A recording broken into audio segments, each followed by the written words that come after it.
So, are electric cars really dying? That's been the loud question bouncing across headlines, forums, and car enthusiast YouTube channels lately. And if anyone's spent even a little time online in the past few months, it's nearly impossible to avoid all the doom and gloom stories flying around. EV sales are slowing, consumer interest is dropping, and even some automakers seem to be pulling back. It's hard not to get pulled into the idea that maybe, just maybe, the EV dream is beginning to crack. But is it actually true? Is this genuinely the end of electric cars? The truth is way more nuanced than a few shaky sales charts or overly dramatic headlines suggest.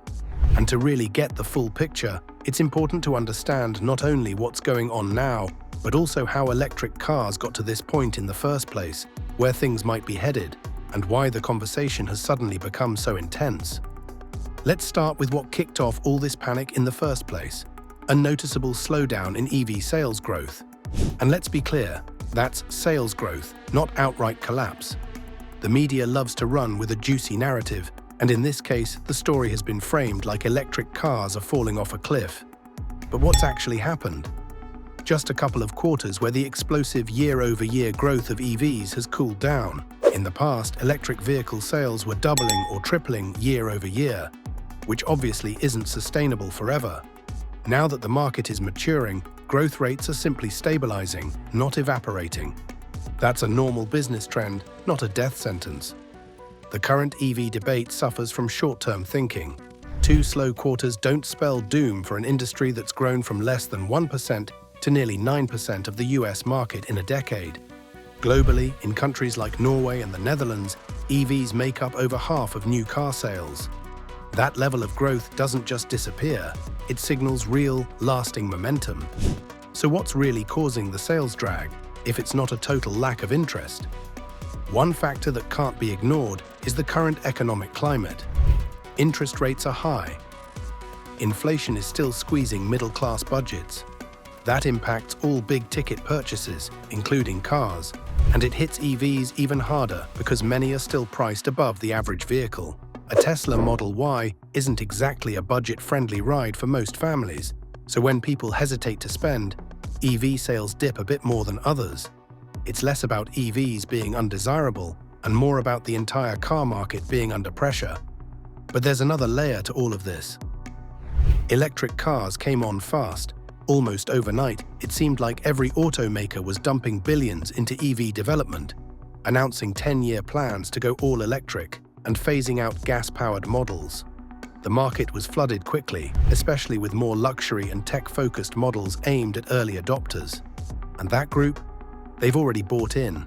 Most of the people who were excited about being part of the EV revolution, those who wanted to try something new, support green tech, or just love gadgets, have already made the leap. What's left now are the more hesitant buyers, the people who aren't just looking for innovation, but convenience, affordability, and reliability. That's where electric cars start to stumble a bit. Because as impressive as EVs are, they're still facing 3 huge roadblocks, and none of them have really been solved yet. The first is range. Now sure, most modern electric cars offer 250 to 350 miles of range, which sounds great on paper. But real-world usage is often different. Anyone who's taken a road trip in an EV knows that long-distance travel gets tricky fast. Charging isn't always available when and where it's needed. Even when chargers are there, they're not always fast, and sometimes they're already occupied. Stories of people adding 10 extra hours to their trip just to deal with charging stops aren't uncommon. In fact, one user shared their 3,300-mile electric road trip added a full day of travel time simply from charging. For most people, that's a deal-breaker. Convenience matters more than saving a few bucks on fuel. And this problem doesn't just apply to epic coast-to-coast road trips. It applies to common drives, like from Los Angeles to San Francisco or Boston to Washington, D.C. These are regular travel routes, and the supercharger networks on them are already getting congested. People don't want to plan their route around availability. They want to plug in and go. Until that becomes as seamless as filling up at a gas station, range anxiety and charging limitations are going to hold people back. The second issue is resale value. Right now, electric cars are plummeting in value like few other vehicles have in recent memory. Models that were six figures new, like the Porsche Taycan Turbo S or Lucid Air, are being sold for less than half their original price after just a year or two. Tesla Model S Plaids that cost around $130,000 can now be found in the $40,000 range. That's brutal, and it creates real hesitation for anyone considering buying new. Why spend top dollar on a car that could lose 60% of its value before the first set of tires wears out? This hits especially hard for people who lease, because lease residual values are also taking a hit. And for automakers, it's causing chaos in terms of long-term business planning. Electric vehicles should, in theory, be more efficient and longer-lasting than combustion engines. But if buyers aren't confident that the tech will hold its value, they'll back off. It's one thing to take a gamble on a new phone. It's another to do it with a $70,000 car.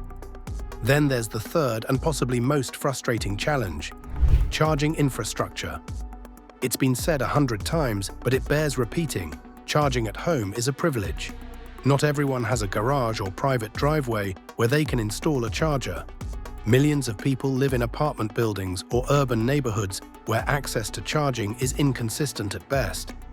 Public chargers are still relatively sparse, especially outside major urban centers, and many aren't well maintained.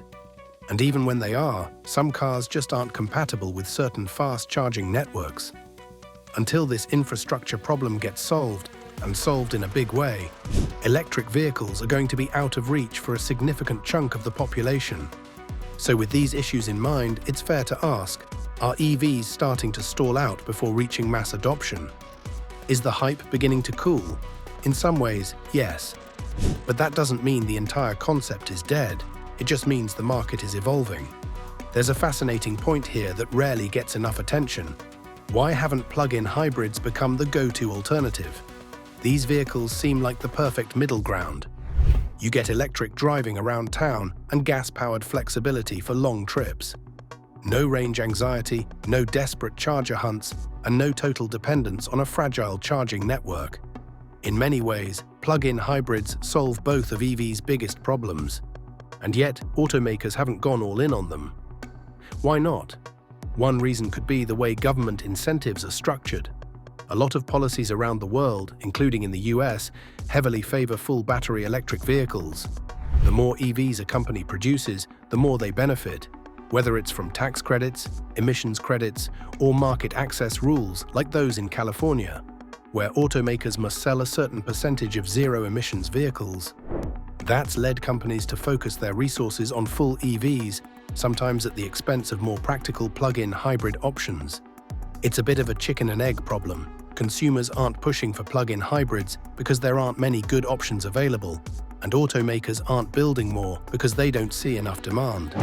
But if that changed, if more people understood the benefits, and if government policies encouraged a broader mix of electrified vehicles, plug-in hybrids could become a real bridge between gas and electric.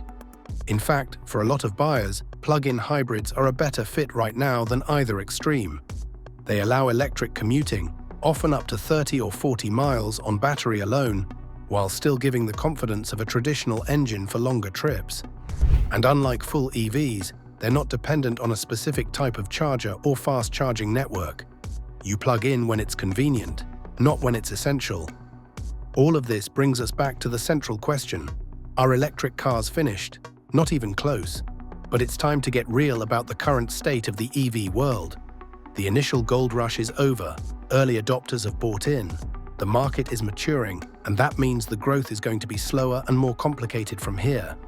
The big challenges, range, resale, infrastructure, haven't been fixed, and the solutions aren't going to magically appear overnight. But that doesn't mean EVs are going to vanish. It just means the hype curve is settling into reality. There's still a solid future ahead for electric vehicles. But automakers, governments, and consumers all need to adjust their expectations and plans. This isn't a sprint anymore, it's a marathon. And that's a good thing. Real progress takes time, patience, and course corrections along the way. So no, this isn't the end of electric cars. It's just the end of the first chapter. What comes next will be more measured, more practical, and hopefully more sustainable. If this breakdown gave some clarity into the real state of EVs today, don't forget to hit the like button subscribe for more deep dives like this, and drop a comment sharing your thoughts. Are you considering an EV, a hybrid, or sticking with gas for now? Let's talk about it.